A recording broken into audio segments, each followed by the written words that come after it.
السلام علیکم ورحمۃ اللہ وبرکاتہ۔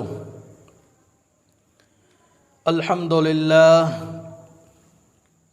للہ وکفی وسلام علی عباده الذین اصطفى اما بعد فاعوذ باللہ من الشیطان الرجیم بسم اللہ الرحمن الرحیم۔ انما یخشی اللہ من عباده العلماء، وقال النبی صلی اللہ علیہ وسلم العلماء ورثة الانبیاء، او کما قال علیہ الصلاۃ والسلام۔ اگر حق بات کہتا ہوں تو مزہ الفت کا جاتا ہے، اگر حق بات کہتا ہوں تو مزہ الفت کا جاتا ہے، اگر خاموش رہتا ہوں تو کلیجہ منہ کو آتا ہے۔ محترم سامعین، ہم سب کا علمی اور مسلکی مرکز دارالعلوم دیوبند ہے۔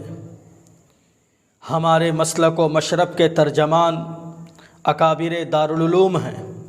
دارالعلوم دیوبند نے مولوی سعد صاحب کاندھلوی کے افکار و نظریات کے بارے میں بلا خوف اور بغیر کسی ملامت کرنے والے ملامت کی پرواہ کے اپنا موقف واضح کر دیا ہے کہ جمہور اہل سنت والجماعت کے راستے سے ہٹتے جا رہے ہیں، اور رجوع کے بعد بھی وہ قرآن و حدیث کی غلط تشریحات اور غلط اجتہادات کر رہے ہیں اور دوسروں پر سخت تنقید و طنز کر رہے ہیں۔ مولانا کے بیانات سے یہ بات بالکل یقینی ہو گئی ہے کہ اہل سنت والجماعت خصوصاً اکابر دیوبند کی فکر سے ہٹ کر ان کی ایک خاص فکر بن چکی ہے۔ اسی خود ساختہ فکر پر وہ ساری امت کو لانا چاہتے ہیں، جیسا کہ دارالعلوم دیوبند کی طرف سے 31 جنوری 2018 میں جاری کی گئی تحریر میں وضاحت آ چکی ہے۔ محترم سامعین، میں آپ کو یہ بتانا ضروری سمجھتا ہوں کہ علماء دیوبند کیا ہے، علماء دیوبند کس بلا کا نام ہے، اور کن لوگوں کو علماء دیوبند کہا جاتا ہے، اور دیوبندیت کس شجر و حجر کا نام ہے۔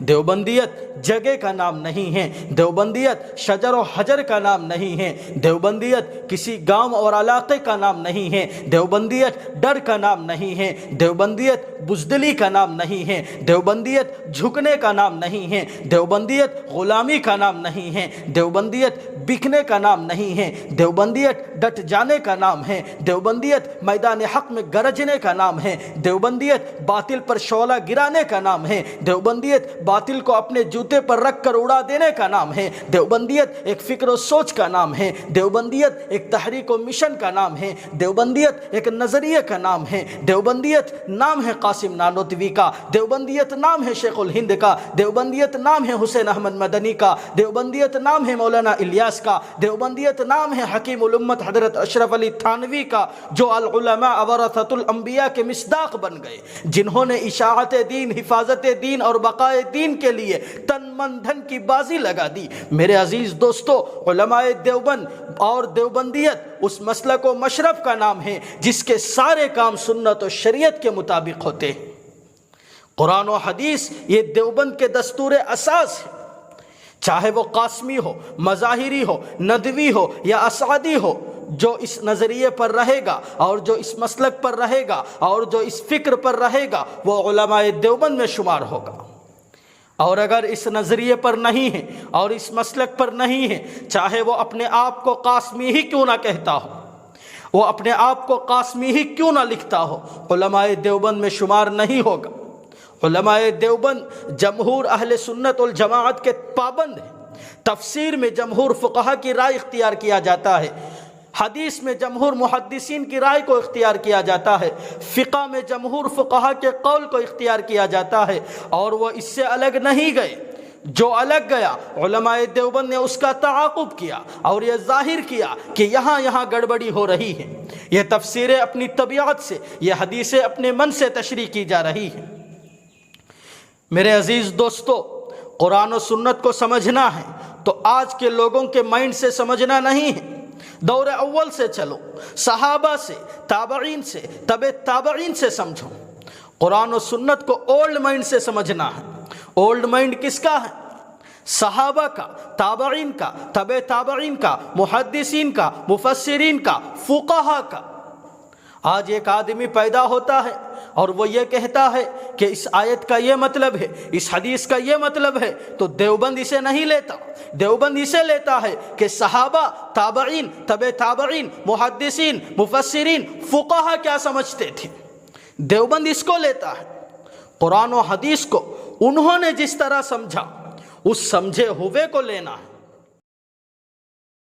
حضرت مولانا الیاس صاحب رحمۃ اللہ علیہ نے دعوت و تبلیغ کی جو بنیاد ڈالی ہے، اس سے ہر طبقے کو فائدہ ہو رہا تھا اور ہر طبقہ اس سے جڑ رہا تھا۔ علماء حق اور علماء دیوبند کی پوری تائید اس کام کے ساتھ اور کام کرنے والوں کے ساتھ تھی۔ تبلیغ کی بنیاد جب رکھی گئی تو یہ بات طے ہوئی کہ طریقہ کار تو مولانا الیاس کا ہوگا، لیکن نظریہ، فکر و سوچ علماء دیوبند کا ہوگا۔ علماء دیوبند کا تبلیغی جماعت کے ساتھ ایسا تعلق اور ایسا جوڑ تھا اور ایسا ربط تھا کہ بریلوی حضرات تبلیغ والوں کو بھی وہابی کہا کرتے تھے، کیونکہ علماء دیوبند کو وہابی کہا جاتا تھا۔ طریقہ کار دیوبند کی تعلیم کا الگ تھا، طریقہ کار تبلیغ کا الگ تھا، لیکن جو اصل چیز ہے، نہج، فکر و سوچ، مسلک، وہ دونوں کا ایک تھا۔ لیکن اس وقت دعوت و تبلیغ کی عظیم اور عالی محنت جن احوال سے گزر رہی ہے وہ محتاج بیان نہیں، اور یہ بھی اظہر من الشمس ہے کہ ان احوال کا سبب کہیں اور نہیں، خود اس کے حاملین اور اسی ماحول کے پروردہ و پرداختہ ہیں۔ اس گھر کو آگ لگ گئی گھر کے چراغ سے۔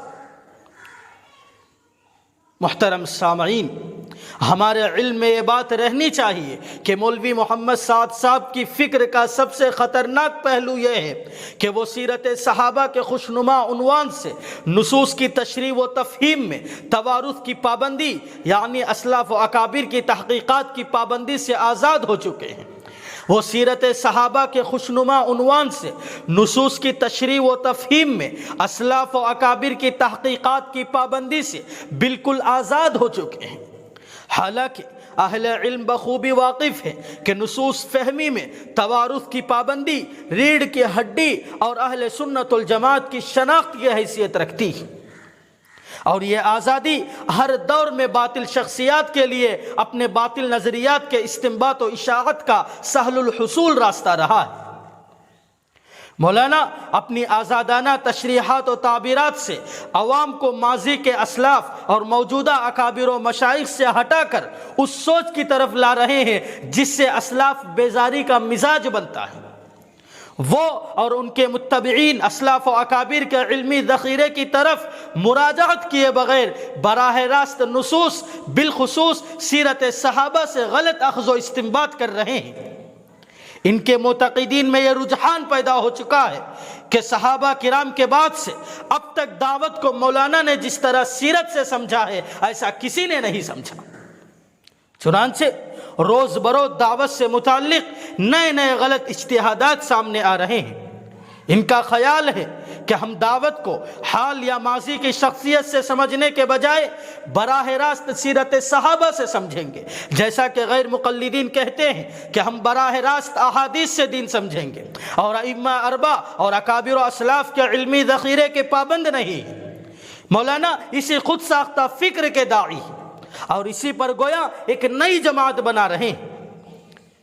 بلا شبہ سیرت صحابہ کسوٹی اور صحابہ کا علم و عمل معیار ہے، لیکن کیا ہر کس و ناکس کا اخذ و استنباط معتبر ہے؟ ہرگز نہیں۔ اہل حق مستند علماء امت ہی کا اخذ و استنباط معتبر ہے۔ کم علمی کے ساتھ براہ راست سیرت صحابہ سے استنباط و استخراج کا عزم اور اپنی نس فہمی کو علماء حق پر پیش کیے بغیر عوام میں چلانا، دوسروں پر تنقید و تبصرہ کرنا اور تفردات بلکہ باطل خیالات پر بیجا اصرار ہی امت میں انتشار و خلفشار کا اصل سبب ہے۔ پہلے بھی اس طرح کے خوشنما نعرے امت میں لگائے جا چکے ہیں، نتیجہ یہ ہوا کہ ناسمجھ عوام اور اغراض پسند علماء عنوان کی خوشنمائی میں مبتلا ہو گئے اور سمجھدار حقیقت کو سمجھ کر الگ ہو گئے۔ اور بہت سے افراد مد مقابل آ کھڑے ہوئے اور تقریب و اختلاف کے فتنے نے امت کو گھیر لیا۔ مولانا کے ذریعے رجوع کے نام پر وقفے وقفے سے احتیاطی اعلانات بھی دلوائے جا رہے ہیں، لیکن یہ حقیقت ہے کہ شخصیت یا جماعت کے نظریات کا حقیقی اظہار ان کے محتاط طریقے سے کیے گئے اعلانات پر نہیں ہوتا، بلکہ اس شخصیت اور اس سے وابستہ دیگر شخصیات کے اعمال و کردار اور ان کے علم و فہم پر علماء حق کا اعتماد اصل کسوٹی ہے۔ محترم سامعین، یہ لوگ ایک طرف دارالعلوم دیوبند اور اکابر دیوبند کی عقیدت کا دم بھرتے ہیں، لیکن نجی مجلسوں میں دارالعلوم دیوبند کے متفقہ موقف کے خلاف غلط دلائل دیتے ہیں اور نظام الدین کے نام پر عوام اور طلبہ مدارس کی تشکیل کرتے ہیں، اور پھر مولوی محمد سعد صاحب کی امارت پر بیعت کراتے ہیں۔ خالی الذہن طلبہ کے سامنے مولوی محمد سعد صاحب کا دفاع اور ان کی باتوں کو غلط تعویلات کرتے ہیں اور اپنی نسبت دارالعلوم دیوبند کی طرف کرتے ہیں۔ یہ فضلہ بھی بظاہر خوشنما عنوان یعنی مرکزیت کے داعی ہیں، لیکن پس پردہ مولوی سعد صاحب کی غلط باتوں کی تائید کرتے ہیں اور دلائل دیتے ہیں۔ میرے عزیز دوستو، مرکزیت کا جوہری وجود نہیں ہوتا، مرکزیت مقصدیت سے مربوط اور قائم ہوتی ہے۔ مقصدیت ختم تو مرکزیت کجا۔ دین کی صحیح شکلوں کی ترویج و اشاعت کے بجائے جس چہار دیواری میں دین تحریف کا شکار ہو کر متعدی بھی ہونے لگا تو اسے مرکز سمجھنا اور گرداننا حدود سے تجاوز اور بالائے ستم یہ کہ قیامت تک اس مرکزیت کو قوت و شدت سے ثابت کرنا الحاد نہیں تو اور کیا ہے۔ باطل نظریات کی اشاعت کی جگہ کو مرکزیت کا نام دینا کہاں تک صحیح ہے؟ جس فکر پر علماء حق کو اختلاف ہے، اس سے گریز کرتے ہوئے مرکزیت کے عنوان سے لوح سادہ اور عقدیت پسند عوام کو لبھانا تلبیس کے سوا کچھ نہیں۔ جس فرد کے بارے میں وقت کے اکابر علماء کا یہ فیصلہ ہو کہ وہ دین میں انحراف کا شکار ہو چکا ہے اور اس کی سینکڑوں غلط باتیں عوام میں پھیل چکی ہیں، کیا ایسے غیر معتمد فرد کے ہاتھ میں امت کی باغ ڈور دی جا سکتی ہے؟ کیا اس کے ہاتھ پر بیعت جائز ہے؟ کیا شریعت میں اسی کا نام مرکزیت ہے؟ کیا اس کا دفاع اور اس کی باتوں کی غلط تعویلات یہی دیوبندیت ہے؟ کیا اسی کا نام قاسمیت، رشیدیت، تھانویت ہے؟ کیا ناسمجھ عوام کے فکر و عقیدے کی حفاظت ہمارا فریضہ نہیں ہے؟ آج کروڑوں عوام گمراہی کے دہانے پر کھڑے ہوئے ہیں۔ اس نازک موقع پر اہل حق اور فکر دیوبند سے اتفاق رکھنے والے علماء صلحاء خصوصاً ابنائے دارالعلوم دیوبند کو متحد ہو کر اس فتنے کا مقابلہ کرنا وقت کا ایک اہم فریضہ ہے۔ دارالعلوم دیوبند نے اپنا دینی فریضہ ادا کر چکا ہے، اب ہم سب کی ذمہ داری ہے کہ ہم دارالعلوم کے پیغام کو فرد فرد تک پہنچائیں اور امت کو گمراہی سے بچائیں۔ اللہ پاک سے دعا ہے کہ اللہ تعالی ہم سب کو دین کے نام پر بے دینی سے حفاظت فرمائے۔ اللہم ارنا الحق حقا وارزقنا اتباعا وارنا الباطل باطلا وارزقنا اجتنابا وآخر دعوانا ان الحمد للہ رب العالمین۔